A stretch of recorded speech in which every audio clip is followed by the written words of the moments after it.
Hola, buenas tardes, buenas noches. Welcome to En Casa con la Plaza Dan Guerrero happy hour on this wonderful, beautiful Thursday evening. My name is Abelardo de la Peña Jr. I'm the Director of Marketing and Communications at La Plaza de Cultura y Artes. We've been doing Dan Guerrero's happy hour. Now, this is our third year. Can you imagine that? It's been a lot of fun. Anyway, thanks to our sponsors for tonight, Union Pacific Foundation and the Institute of Museum Studies. Great group.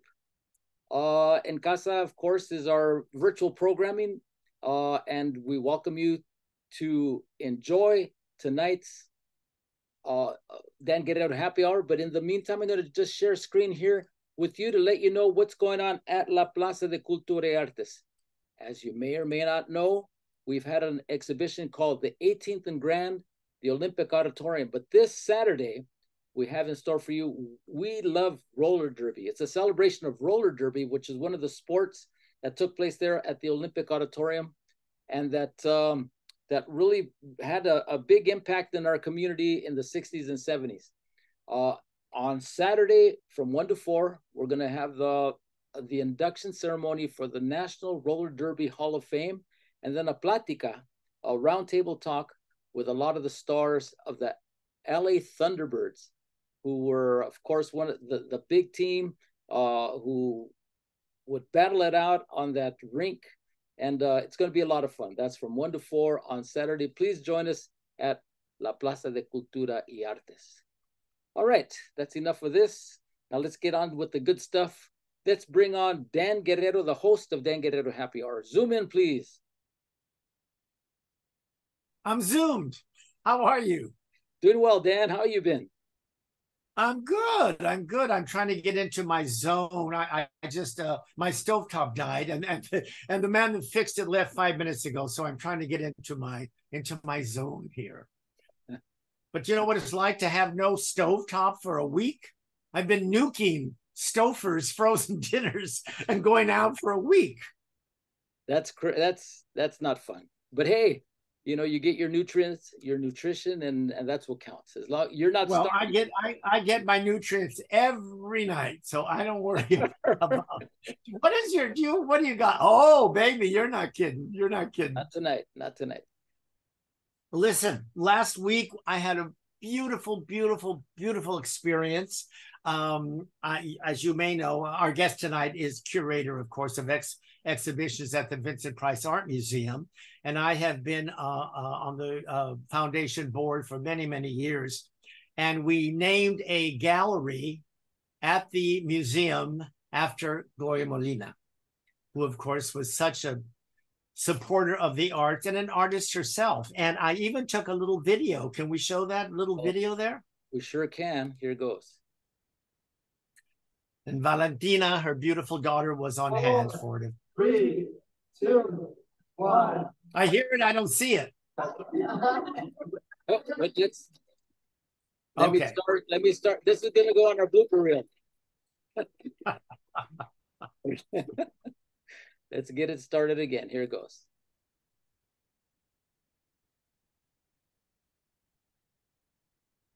Four, 3, 2, 1.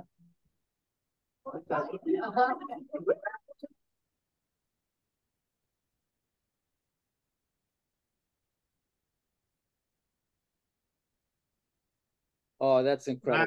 I love that. That's ELAC President Roman on the far left, who I believe first came up with the idea. And of course, when he proposed it to the museum, everyone said yes. And that was Valentina, her daughter there, and our foundation chair, Chela Montoya. So it was a great morning. Yeah. I'm so glad that all these accolades are coming for, and of course, Gloria, the founder, really not alone, but let's face it, she's the one that made it happen, La Plaza de Cultura y Artes. So, of course, anyway. No, and there have been so many accolades for her, well deserved, including Gloria Molina Grant Park. You know, I was at the music center last week. It's the first time I saw the name like that there, and it, you know, it's bittersweet because well, it's bittersweet, but yeah, it's beautiful to see the woman's contribution to our city and therefore to the nation. you know, is incalculable. So yeah, it was very good. So anyway, I enjoyed that.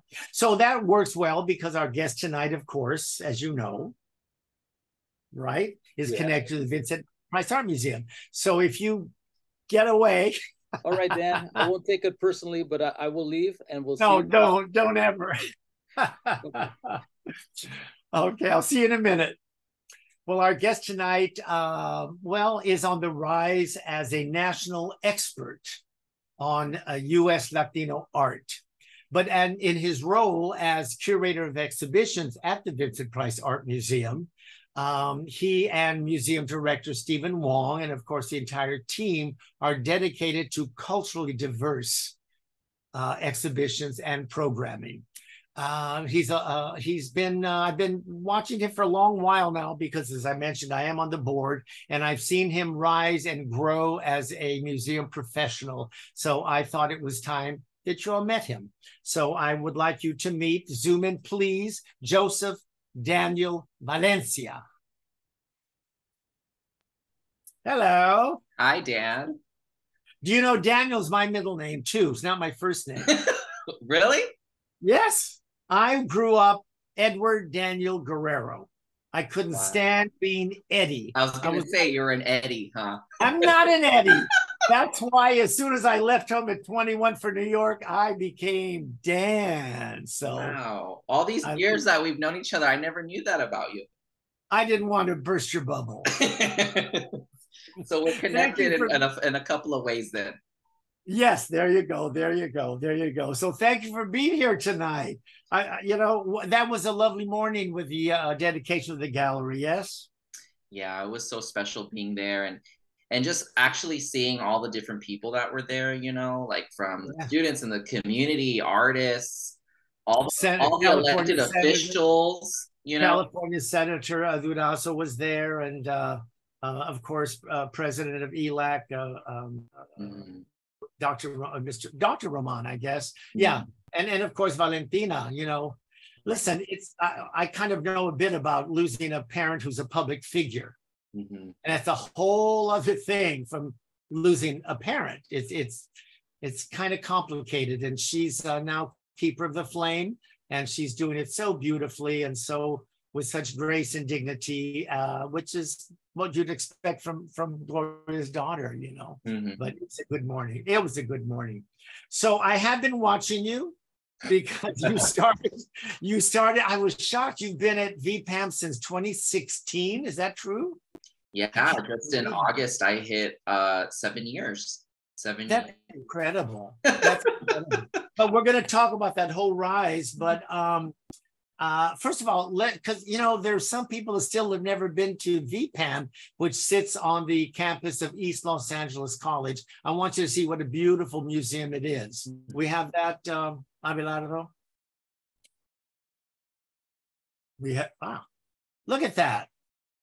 It's 3 stories, right?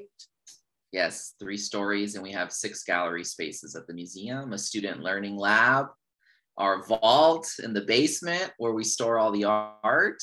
Right.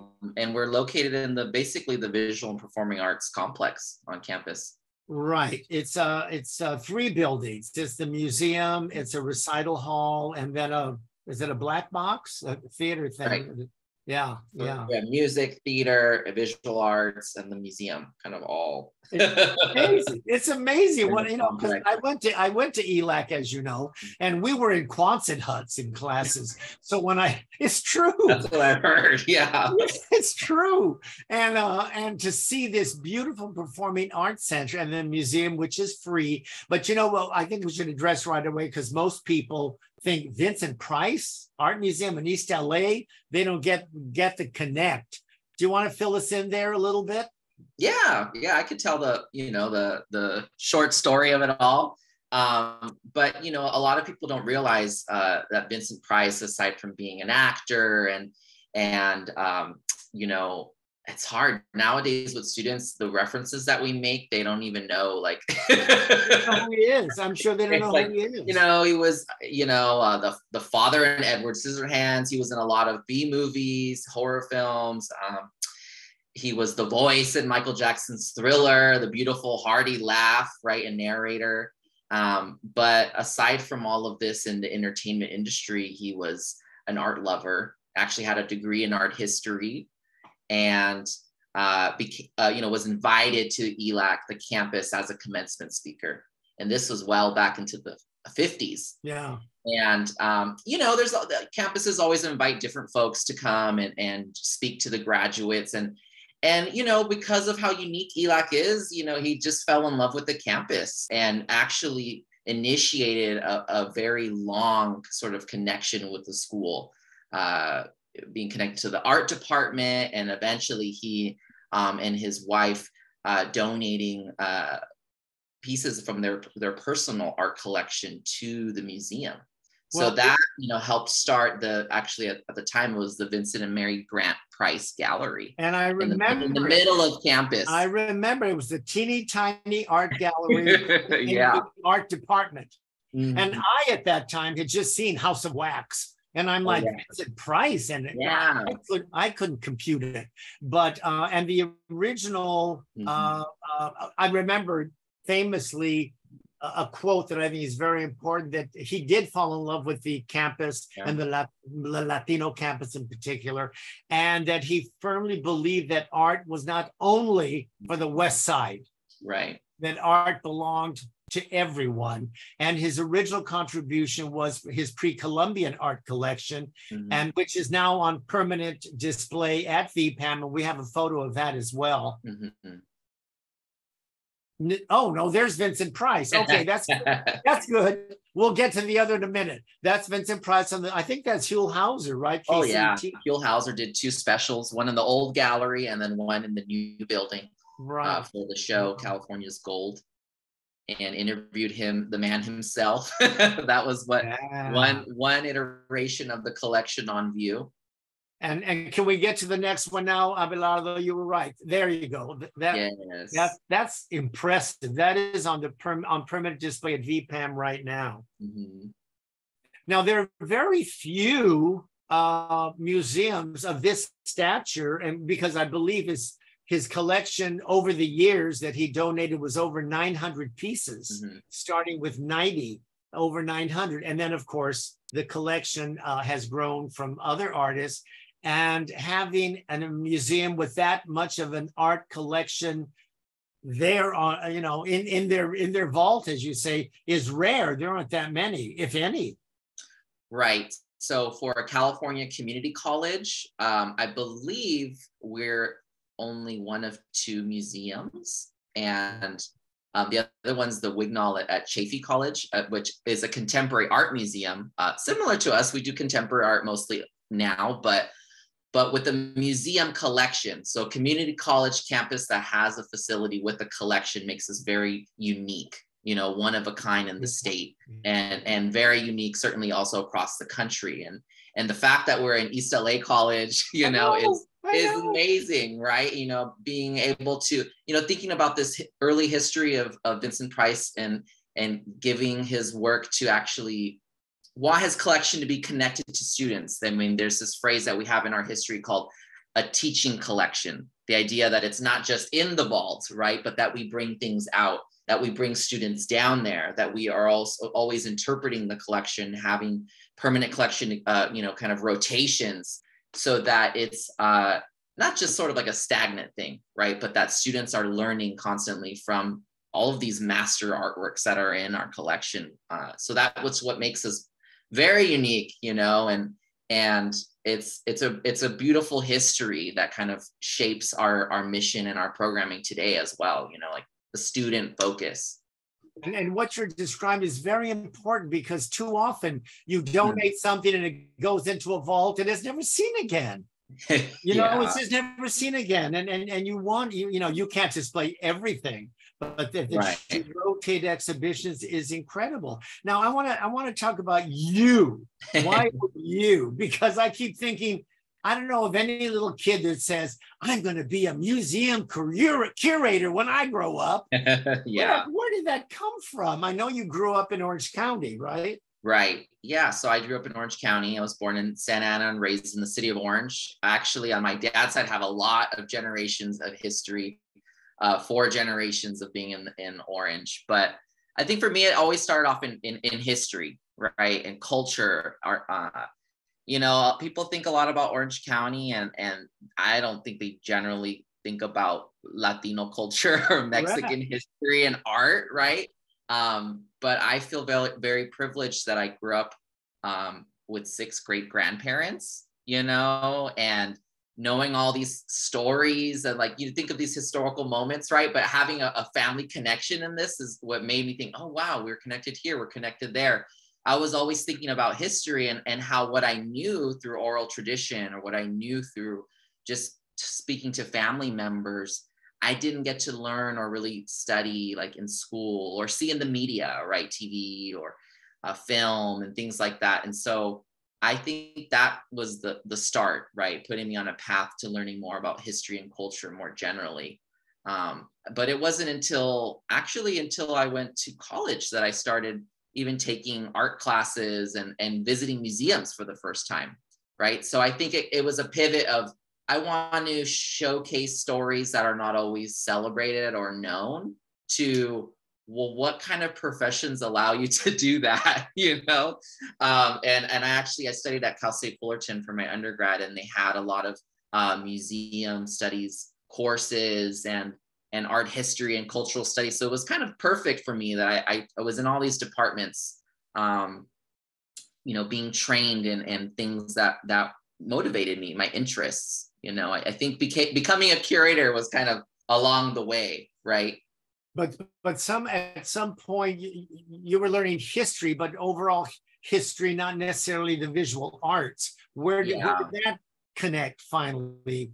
Because the two make sense, but where did that connect? Yeah, I think it was just courses. There's courses that you have to take, and I fell in love with learning more about art. And oh wow, an object, whether it be a painting, a sculpture, other type of artwork, can be a vehicle for telling stories. And so then I really started falling in love with art. But also, like, growing up and being in college as well, I noticed that a lot of my friends were artists and designers too. So that was another aspect, right? Where your tribe. We're kind of all creative, like this is a creative network, and really wanting to celebrate not just my friends, but people like my friends, and like thinking, wow, they make art, or they're, a photographer, or fashion photographer, all of these ambitions that we had. And wanting to kind of work with more people like that, like my friends, professionally. So I think my network with my interests and my classes took me to visual art. And I'm not an artist myself, but like I said, I mean, I admire artists and I love working with them. And so it ended up being that's what I wanted to pursue. Like, how can I also just work with artists all the time and support them? I think artists, if they have time and money and support, can create really incredible things that have, so much meaning, not just for a museum, right, but for people. And so, I think that's kind of the roundabout way that I came to it.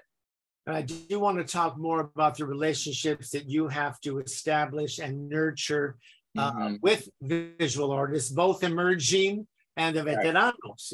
I do want to talk about that. But first, I want to how did the gig at Vincent Price Art Museum come about, and what was your initial position? So in 2016, I had already graduated with my undergrad degree and was looking for, whether it's an internship, fellowship position. And I had met the former director, Pilar Tompkins Rivas, through a goddess. Yeah, it was just her birthday this week. People, and I loved her, and she's such a rock star. And we knew we wouldn't have her for a long time, but now tell people where she is. Oh well, she's chief curator and deputy director at the Lucas Museum of Narrative Art, which is, I think, opening in the coming years. But like number 2 at the whole museum. Yeah. Oh yeah, yeah. But she's still such a supporter of VPAM. Yeah.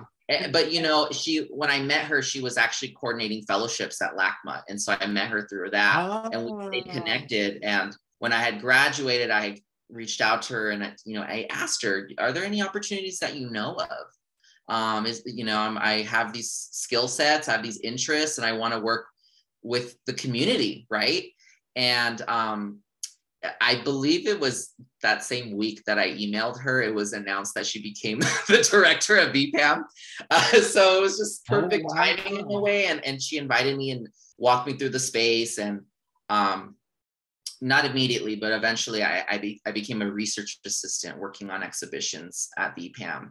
And our first exhibition was this really amazing project called Tastemakers and Earthshakers. I don't know if you remember it, Dan, but it was a big show on the second floor. And it was looking at the history of young people in Los Angeles since the Zoot Suit riots in 1943, all the way up until 2016. So you're looking at all of these decades, and generations of young people.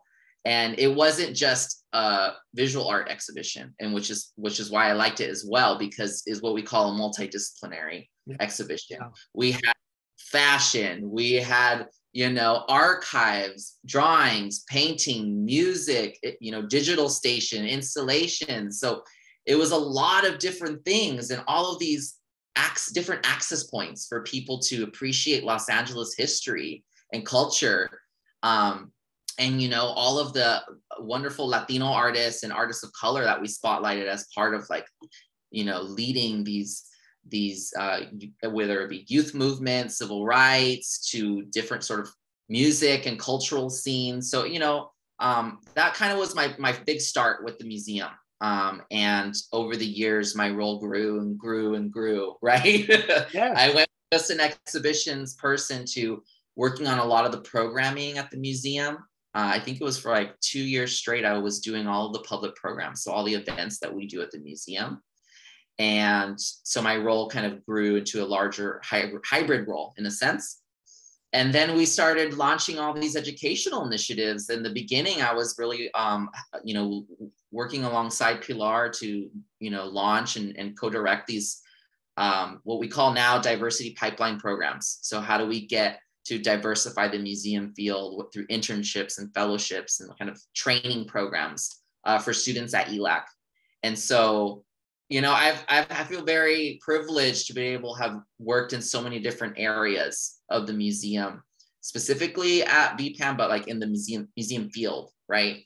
And so now, after all these years, now I'm going in the direction of a more centralized role, right? Where it's a more traditional curator, working on our exhibitions, researching our collection, and programming as well. But not the same as how it used to be, where I was producing all of the events and introducing the guests and, all of, how it is, all of the behind the scenes with that.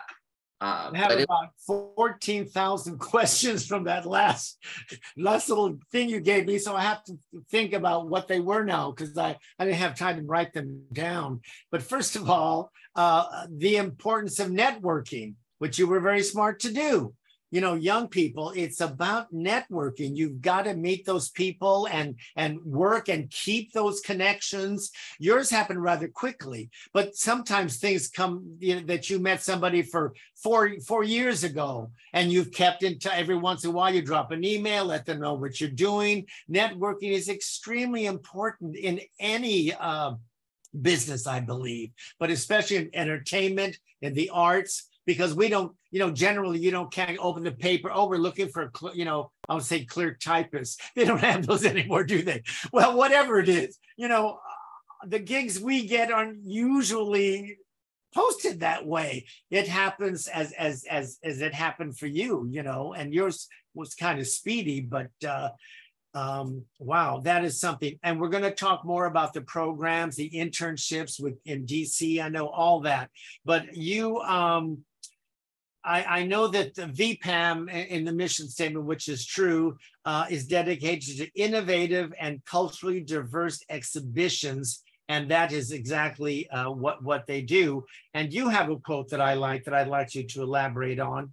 And you say that our work is literally changing the museum field by making it more equitable and diverse. Mm. Talk about some of the exhibitions where you feel that has done that, or wherever you want to go with that. Yeah, I mean, it's so interesting when you look at the museum field. I mean, even just the 7 years of being at VPAM, I feel like the museum field has started transforming a lot. You know, these types of phrases are more and more common, and there's more and more, you know, museum directors and leaders wanting to make museums reflect the different communities, you know, at least in the United States, like of our country, right? But what I know is sometimes museums, you know, it's hard to try to diversify. I mean, it's one thing to say it or have an admission, but to do it is a very different thing. A lot of work to build relationships with artists, to visit their studios, to see their shows, and to you know, determine that an artist, you know, is ready for their first museum solo show. Like some museums don't necessarily focus on emerging artists, right? I think maybe it's too much of a gamble, or, you know, you see museums that do more research-driven projects or celebrate big names, that these sort of blockbuster shows that we know of that bring in the people, right? What's really special about the work of VPAM and the work that we do there is that we work a lot with artists who, you know, for many times it is their first museum show. They're learning as they're working with us, and we believe in their work, right? And we've seen, after working with an artist who's so talented and having a solo show, that then they have solo shows elsewhere, right? Across the country.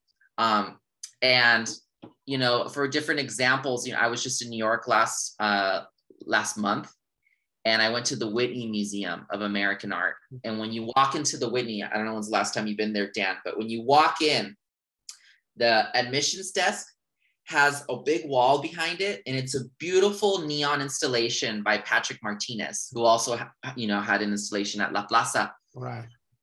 But Patrick, you know, he wasn't necessarily an emerging artist at that time, but it was one of his first exhibitions in Los Angeles at VPAM in 2017, right? And I remember, like, that was a relatively new presentation of his art, to make this kind of neon signage as a big kind of installation. Yeah. And our exhibition was called America is for dreamers, right? And we did a Spanglish one that was like para los dreamers. We put los dreamers. And I remember we went back and forth, we're like, how should we say dreamers, right? Should we try to translate it or just say dreamers, right? Mm-hmm. And I don't know, it was really emotional for me when I went to the Whitney and I walk in and I see that neon, right? Yeah. Those dreamers, because that was something that was incubated, you know, and thought in collaboration with our team at the museum in East LA, you know. Right. And now it's like at one of the premier museums in the United States, right? It took them a minute, because I was at the new Whitney a month after it opened, and I looked frantically for one damn Latino artist. It was not easy to find.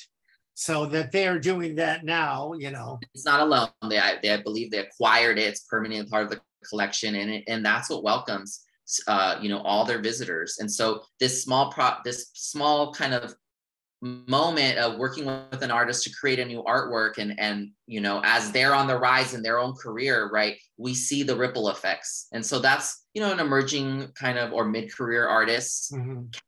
But it's across the board. You know, you're saying veterano artists, you know, I call them legacy artists, you know. That sounds better, but veterano, because let's face it, we're in the trenches. Oh. It's much more vivid. Yeah, you know, and it's the same thing. Like, we have so many artists in our community, you know, Chicano Latino community that might not have a museum exhibition, have maybe never had a survey of their life's work. And the biggest project that I worked on that I'm so proud of, I wasn't the curator of, but I was, you know, curatorial assistant at the time, and what you would probably like a project manager, was the Laura Aguilar Oh, exhibition. wow. That was huge. That was huge.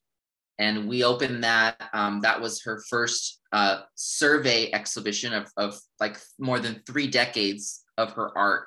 It took over 2 floors of the museum, and we traveled it nationally. You know, we worked with UCLA Chicano Studies Research Center to make a catalog. I think I have it here, you know, this white one, and to have a scholarly advisory panel, to have essayists, leading scholars in the field historicize her work and situate her in American art, photography, Chicano Latino art, LGBTQ, you know, queer art and culture, you know, build that scholarship around someone who we know, you know, deserves the recognition, right?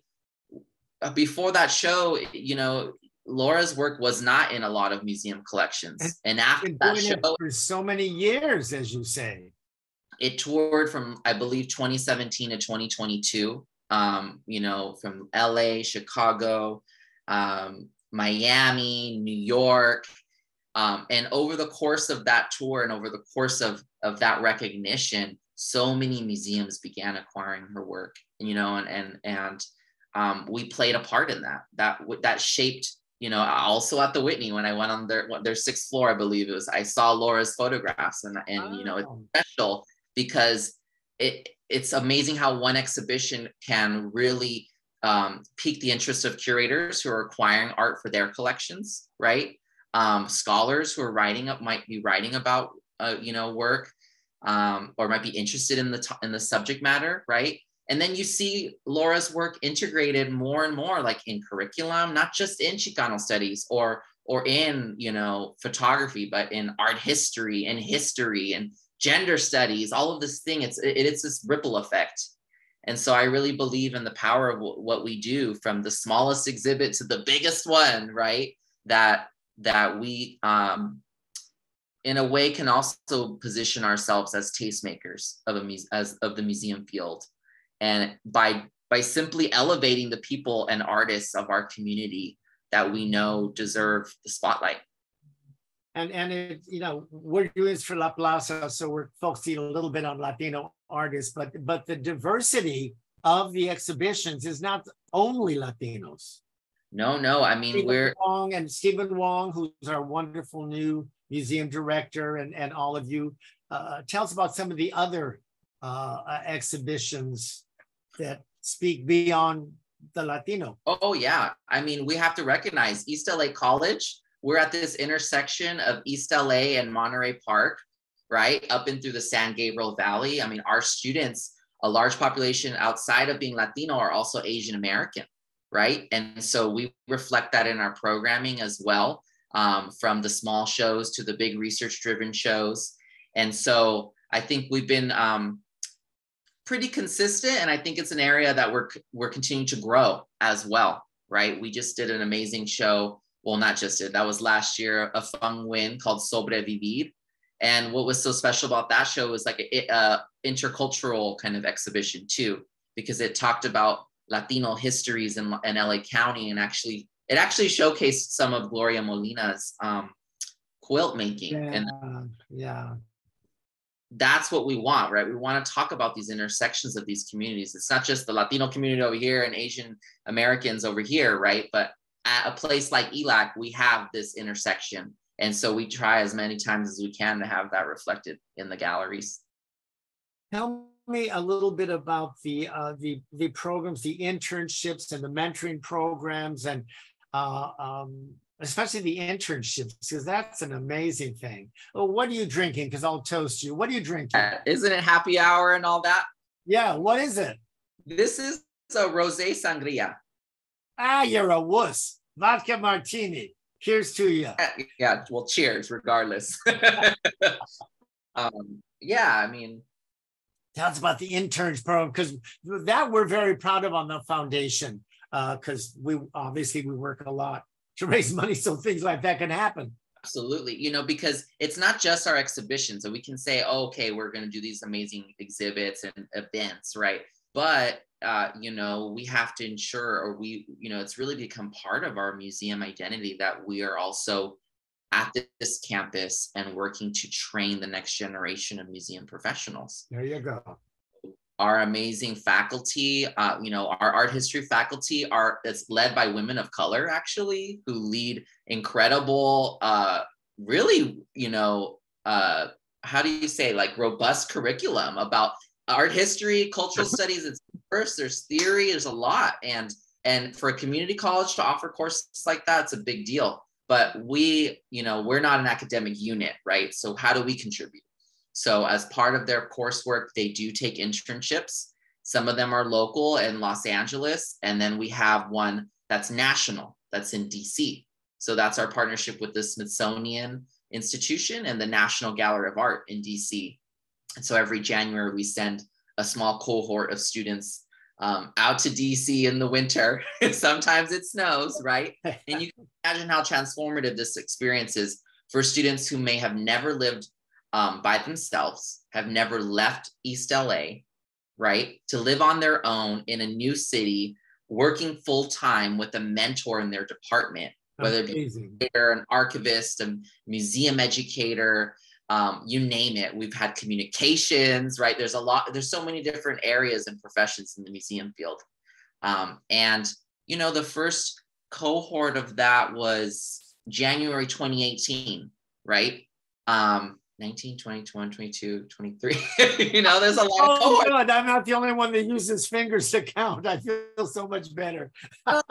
Cohorts of that we were able to see. I mean, and you know, I'm no longer in, you know, leading those. My colleague Natalie Sanchez, our education programs curator, leads those.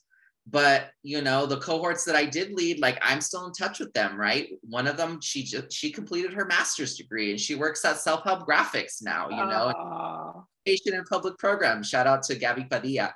But we see the impact of these types of programs, which, you know, we do also, you all with the foundation helping secure funding, and that these internships are funded, and that the students don't have to pay for airfare and their housing and their stipend while they're in DC, for example, or that when they're in Los Angeles, that their course, you know, is also offering them a stipend, or that they have access to all of us, right, as professionals on their campus, museum professionals. So I think it's become a really important part of what we do here, even though I'm not managing it. You know, we've had discussions of who can serve as supervisors, you know, who can give a guest lecture, right, as part of orientation or part of programming. So it's pretty amazing to see in just a couple of years how the types of campus programming we offer has grown,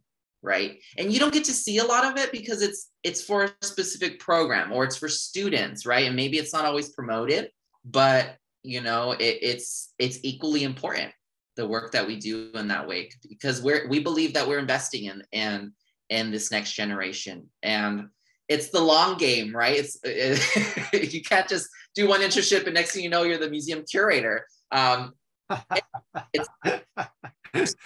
don't want to scare you, but you're on your way to being a veterano. Right. But think about it. It's been 7 years for me from an assistant to the museum curator, right? Okay. That's a trajectory. So it does take time. But you know what I'm thinking as I hear all this, none of that existed when I was at ELAC. We didn't even have Chicano studies. None of that existed.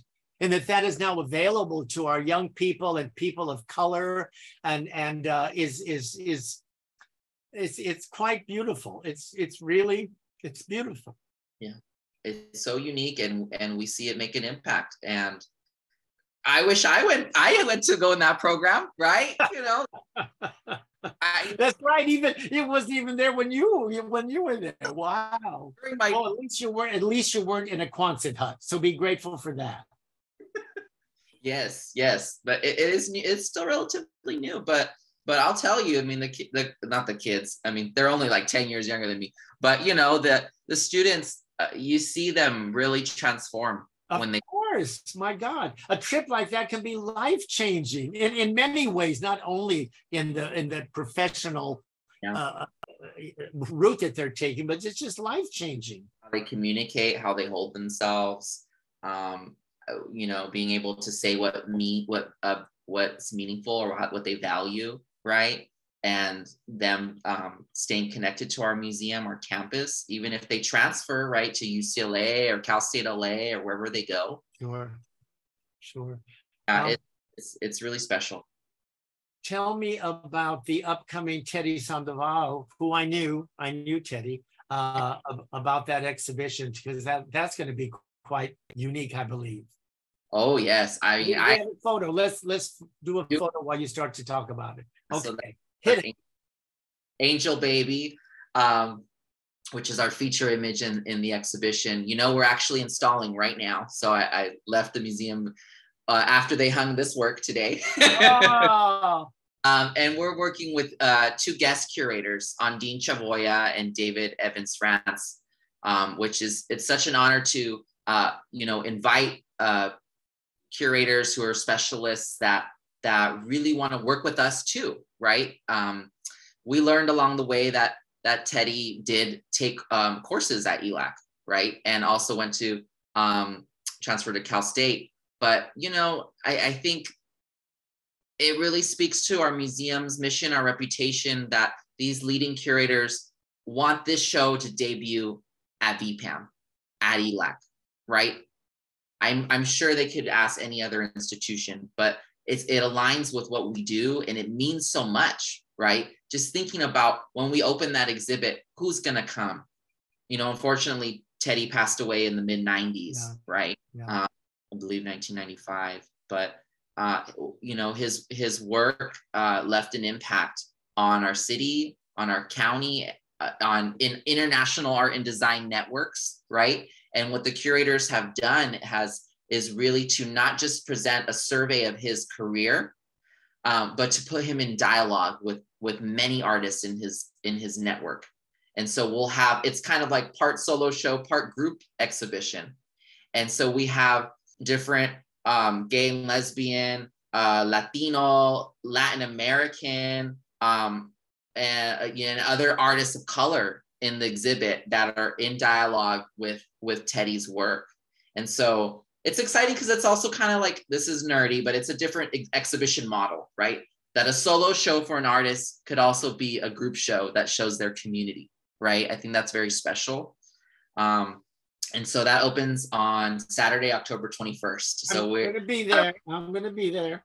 You're going to be, you better be there. It's really great. I mean, I can't say too much because I don't want to spoil it, but the types of work you'll see, it's really exciting. I mean, they've done research for this for years. I think there was a research grant that we got at the beginning of the pandemic, right? And so there's been so much time that's gone into this, and a beautiful catalog that's going with it. And the show is actually going to be, we've partnered with ICI, which is Independent Curators International, and they tour exhibits. Wow. After VPAM, it will go to Williams College on the East Coast, and then that will kick off its national tour. And so different museums can basically like rent the exhibition, and it'll travel well until probably 2027. That's fantastic. But it's another one of those exhibits, kind of like Laura, right? Yeah. Laura Aguilar, that it's a homegrown artist that we are doing a deep dive into, creating scholarship around them and celebrating them in their hometown, right? Celebrating them. So you can come and see the work that, all the other artists in the show, Joey Terrell is going to be in the exhibition, right? I believe you did a happy hour right. with him, right? His works in the show, several of his works, right? So in a way that's really special because not only is it an art historical intervention, but it really is like a community exhibition too, in the ways that, how our openings are. They're big blowouts and celebrations. And for a show like this, everyone's going to come out of the woodworks. In a way that sounds scary, but it also sounds intriguing. Feels like a union in a way. Now, you touched on something. We have to wrap soon. I have so many other things, but you've been fantastic, Joseph. Thank you. You said something about the Teddy exhibition, how long it has been in planning. Right. I mean, when you first decide to do an exhibition, that's like, what, 2 years in advance? Or how far in advance do you plan the exhibitions? Yeah. I mean, and how do you choose them? That's got to be difficult. That has to be difficult. You know, and you know, we have a lot of different gallery spaces, but you know, minimum it's 1 year for a smaller project. For a project like, you know, Teddy Sandoval, we approved that exhibition back when Pilar was the director. You know, that was years ago. And so some of these, they need that time, you know. And if I could just share, so now that I'm curator of exhibitions, I'm planning exhibitions that I'm going to organize, and I'm thinking, you know, what's a legacy project that I want to start off on my own and create. And this won't happen for 2 years, but we had a first meeting last month, and it's with Ofelia Esparza, the altar maker, altarista. A lot of folks don't realize that outside of making altars and being, you know, really like a cultural treasure in the Chicano and Latino community, that she's an artist herself. And she has had her own practice. She was an art teacher, and you know, we want to celebrate that. I even saw in an interview last year that she said, oh, one of the last things I want to do before I officially retire, you know, is the aspiration of her life is to create an altar at VPAM. So, you know, when I saw that, we had to call her up. Let's do it. So this is due, you know? And so, you know, we'll do the book. We'll have a scholarly advisory panel of writers. And we're working with her and her daughter, Rosana, to reproduce so many of the altars that she's made over the years, and the new work as well. Right. So that's a catalog takes a long time. Even a catalog by itself. That can take years on its own. Yeah. You know, Ophelia's, that one actually seems like a fast project, because that'll be in fall 2025. So 2 years. But 2 years are gonna come by very quickly. Yeah. You know, you write your essay already in a year, and then get it all designed, edited, the books. But it's gonna be very meaningful. You know, she's in her early 90s, and she's sharp, and she's ready for it. Wow. You know. So there's hope for me. What was it? There's hope for me. She's in her early 90s. She is. There you go. Hey. So, you know, I'm just really honored to be able to do the work that I do. And there's a reason why I've stayed at the museum, you know, the amount of time that I have, aside from, you know, growing on my own trajectory. I feel like now I'm in a role that I'm able to lead and able to continue kind of our impact, right? We have this beautiful history, and we have to push forward as well. And so, you know, like I said, the honor is all I could think of, because it's such a special privilege to be in this role. You've been fantastic. I knew you would be. So I want to thank you for being here all the way from Orange County. Wow. Well, I'm probably going to move this month or next month to come closer to work. I'll tell you that. I would think so. We'll have to have a housewarming. Woohoo! There you go. I'm for that. We're going to bring our friend Abelardo back, because, you know, they do exhibitions as well. Do you have any questions, Abelardo, for our young star? We have a comment here from John Echeveste, former CEO there at La Plaza. And he says, Joseph is one of the brightest rising stars in the museum field. Thank you, John. Oh my goodness. Thank you so much. That means a lot. And I hope, is John enjoying his retirement? He retired. Yeah, but he's, you know him, he's running all over the joint.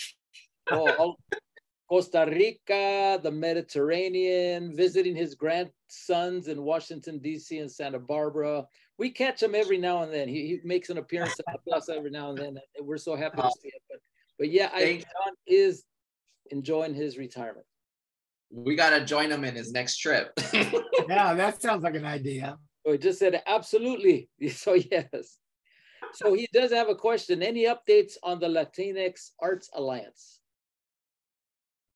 As far as I know, it's just we're pushing forward, you know. Of course, there's been leadership transitions, but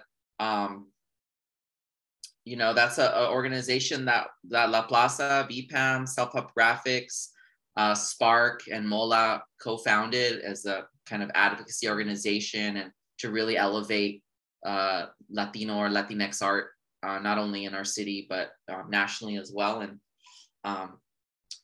you know, as far as I know, our directors of these organizations, they're all meeting of the minds still. And I think it's important work that we all, as kind of peer organizations, are working together, right? And staying in dialogue, thinking beyond the confines of just VPAM or La Plaza, that we could learn from each other. So I think it's still in progress, that's for sure. Yeah, good to know. Yeah. Well, that's it for on our end, Dan and Joseph. Thank you so much. Oh, thank you. So thank you so much. I learned a lot, and we've had some good times at VPAM, which is free to the public, right? There's no admission charge, like La Plaza. Free and open, yes. I think we have to, you know. Have you ever been to VPAM, Abelardo? Yes, I was there for the gala, not the high roller stuff. Oh, that's right. That's right. You had your wonderful after party, which was incredible. It was a lot of fun. So thank you for that. And I've seen a couple of the exhibitions there. Oh, yeah. Good.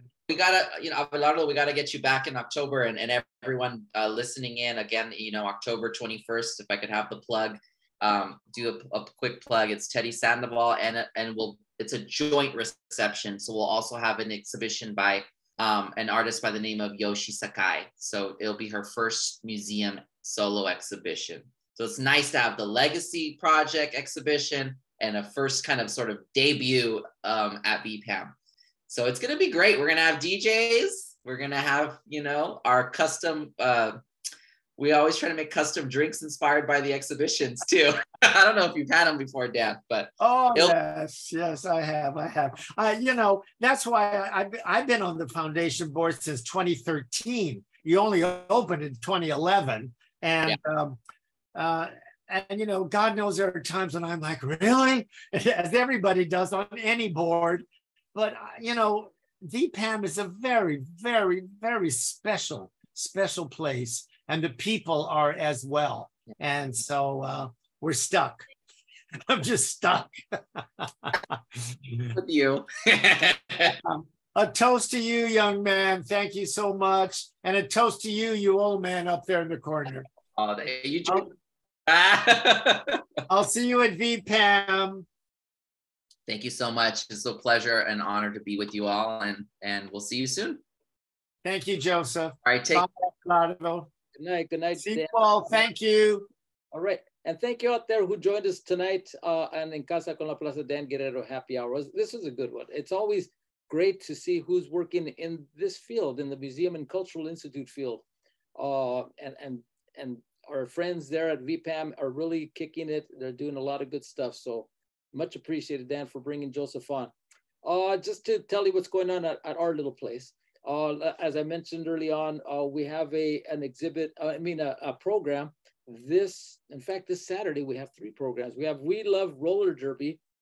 It's a free plática with some Honey Sanchez, Sugar Thompson, some Allie T-Birds, talking about those days when they were out there rocking and rolling on the rink.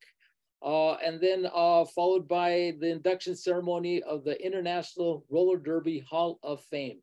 That starts at 1, goes on till 4. Also, Margaret Garcia, she's going to start her and her partner Bonnie Lambert an experimental atelier. It's a series of 10 classes there at La Plaza, where they bring all the material and their talents to help those budding artists out there to really shine and to learn from both of these masters of the arts. So it's almost sold out. There's one more space left. So go to our website at lapca.org and register quickly. It's got a little bit of a fee, but it's worth it. It's as I said, 10 sessions over succeeding Saturdays. So come on down. At 2 o'clock, we have I Learn America. It's a documentary about one high school, one school year, and 5 new Americans trying to make it through. So please come on down for that as well. That's free at La Plaza de Cultura y Artes. They're at 501 North Main Street in downtown LA. You know, make it by Metro, Uber, De Patas, or bring your car. There's parking around there somewhere. Anyway, thank you so much. Thanks to our sponsors for the evening. Oh, one last thing. We do have our, at La Plaza, coming up on October 5th, the 12th annual Pobladores Awards Gala. It's our big fundraiser of the year. Let me just quickly show you. There you go. It's our awards gala, our fundraiser. It's going to be a great one. We're going to be honoring 3 outstanding individuals, organizations. We have La Marisol from La Santa Cecilia.